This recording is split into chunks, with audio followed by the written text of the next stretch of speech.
अस्सलाम वालेकुम दोस्तों, आज हम एक ऐसे सेंसिटिव इशू पर बात करेंगे जो पाकिस्तान को छलनी करता जा रहा है, लेकिन ये हमारी टॉप प्रायोरिटी में नहीं है, ये हमारी डिस्कशन में नहीं है और हमने इसको कभी भी सीरियस कंसीडर नहीं किया। और वो इशू है चाइल्ड एब्यूज का, बच्चों का इस्तेहसाल। और बच्चों के इस्तेहसाल पे इसलिए मैं आज बात कर रहा हूं कि कल इस्लामाबाद के पोश एरिया में एक ऐसा दर्दनाक, एक ऐसा दरिंदगी का वाकया पेश आया जिसने पूरी दुनिया में रहने वाले लोगों को एक बार झंझोड़ के रख दिया, वो चाहे मुसलमान हों या गैर मुस्लिम। वो के लिए उसमें दर्द है, उसमें एक खास किस्म की परेशानी है और वो इस पे सोचने पे मजबूर है कि हम किस तरह की कौम हैं, हम किस तरह का माशरा हैं और हमारा माशरा हर अगले दिन जंगल बनता जा रहा है। और कल जो इस्लामाबाद के 12 को के नई आबादी एरिया में एक 7 साल बच्ची जो है उसको जिनसी दरिंदगी का निशाना बनाने के बाद उसको सिर्फ ये नहीं कि छोड़ा गया, उसको कत्ल कर दिया गया। और कत्ल करने के बाद वहां पर कब्रिस्तान के साथ रोड पर उसकी डेड बॉडी को बेहुरमती के साथ फेंक कर वो बंदा वहां से भाग गया। और उसको इस वक्त पूरा जो सोशल मीडिया है और उसके अलावा इस्लामाबाद पुलिस उस इन्वेस्टिगेशन कर रही है। और बात करने से पहले ये बताता जाऊं कि पाकिस्तान में इस वक्त 100 मिलियन बच्चे हैं जो 16 साल से कम उम्र के हैं और 100 मिलियन को आसान अल्फाज में आप कह सकते हैं पाकिस्तान में इस वक्त 10 करोड़ बच्चे हैं। अब 10 करोड़ बच्चे जो हैं ये बहुत बड़ा नंबर है और दुनिया में हम टॉप 5 में आते हैं जिनके पास सबसे ज्यादा बच्चे हैं।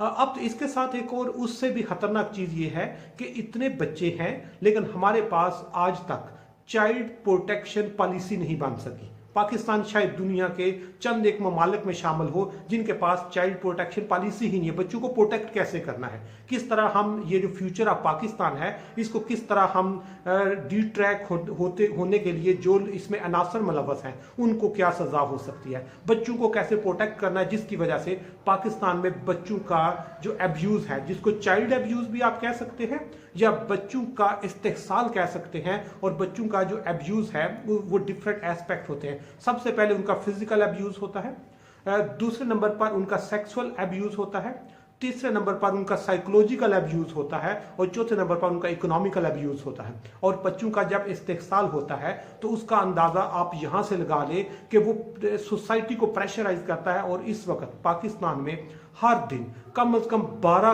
केस जो है चाइल्ड एब्यूज के आ रहे हैं और पूरे साल में 4000 से ज्यादा रजिस्टर्ड केसेस हैं। और अगर 2022 का डेटा देखें तो वो इस तरह है और 23 में ये केसेस का नंबर बढ़ चुका है। और अगर रोजाना 12 केसेस बच्चों के इस्तेहसाल के आ रहे हैं उनमें से चंद एक हर महीने 2-3 केस दरिंदगी के आते हैं। जिस तरह मैंने आपके साथ शेयर किया कि अगर इस्लामाबाद जैसे शहर में भी बच्चे महफूज नहीं है तो उसका मतलब है बाकी शहरों में क्या महफूज होंगे। और दूसरे इसके साथ एक और है, एक क्राइम होता है जिस पर दुनिया जो है उसको इग्नोर कर सकती है, लेकिन जिस वक्त चाइल्ड एब्यूज स्पेसिफिकली बच्चों के साथ जिनसी दरिंदगी, बच्चों का कत्ल, बच्चों की बेहुरमती और बच्चों का जो साइकोलॉजिकल प्रेशर है, जब ये चीजें आती हैं तो ये आने वाले कल को बहुत ज्यादा गमनाक कर देती है। इसलिए इस तरह के अगर इस्लामाबाद जैसे शहर में वाकयात होते हैं तो उसका मतलब ये है कि हमारे यहाँ पर जो लॉ एंड ऑर्डर की सिचुएशन है वो कमजोर है। अदारे जो है वो रूल्स रेगुलेशन को इंप्लीमेंट करने में नाकाम है, क्योंकि अगर एक दरिंदगी का वाकया आता है तो वो मुजरम इसलिए दरिंदगी करता है, उसको पता है मैंने बच जाना है, उसको पता है वो पॉलिटिकली अपने आप को वो महफूज कर लेगा, वो सोसाइटल पॉइंट ऑफ व्यू से कर लेगा या बाकी जो चीजें हैं जिसकी वजह से उनका हौसला बढ़ता जाएगा। लेकिन जब एक बार क्राइम करने वाले को इस चीज का एहसास हो कि मैंने बच नहीं सकना, क्योंकि ये टेक्नोलॉजी का दौर है, ये इनोवेशन का दौर है, ये जियो फेंसिंग का दौर है और इसकी बेस पे अगर कोई भी मुजरम उसको बचाया नहीं जा सकता, लेकिन अगर अदारे कमजोर होंगे तो वो बचेगा। और अगर एक बार मुजरम को इस चीज का एहसास हो वो नहीं बच सकेगा तो वो क्राइम नहीं करेगा। और उस पर बात आगे चलाने से पहले ये बताता जाऊं कि आपने सुना होगा कि एक बार बलूचिस्तान इसमें अफगानिस्तान में 2 लड़कों ने एक छोटी बच्ची के साथ जिनसी दरिंदगी की। उन्होंने इसको कोई उस पर मुकदमा नहीं चलाया, उन दोनों को पकड़ के काबल के एंट्री गेट पर उनको हैंग कर दिया गया, वहां पर उनकी डेथ हो गई। डेथ होने के बाद उनको वहां पे उतारा नहीं, वहां पे जानवरों ने उसको नोचा।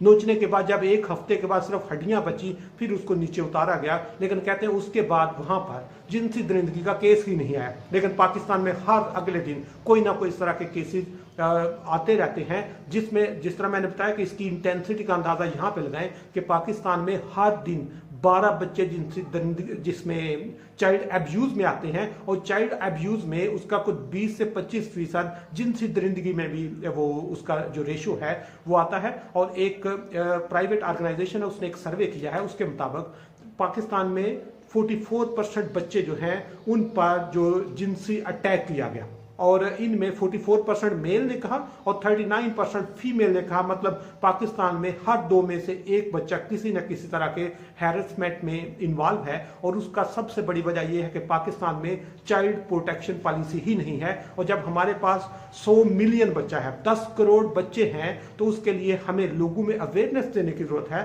कि स्टेट को कम से कम इस चीज पे कन्विंस करे कि यहाँ पर चाइल्ड प्रोटेक्शन पॉलिसी हो, ताकि हमारा 100 मिलियन बच्चा प्रोटेक्ट हो सके। और आज का बच्चा कल का पाकिस्तान है, और अगर इसको प्रोटेक्ट ना किया तो ये सोसाइटी में इंस्टेबिलिटी लेके आएगा, ये सोसाइटी को प्रेशराइज करेगा, और सोसाइटी को जंगल बनने से कोई भी नहीं रोक सकता। इसलिए अरबाब इख्तियार समेत आम बंदे को इस पर अवेयरनेस देने की जरूरत है, इस पर लिटरेचर शेयर करने की जरूरत है, ताकि हमारा बच्चा जो है वो महफूज हो। और अगर बच्चा महफूज होगा तो समझे पाकिस्तान महफूज है।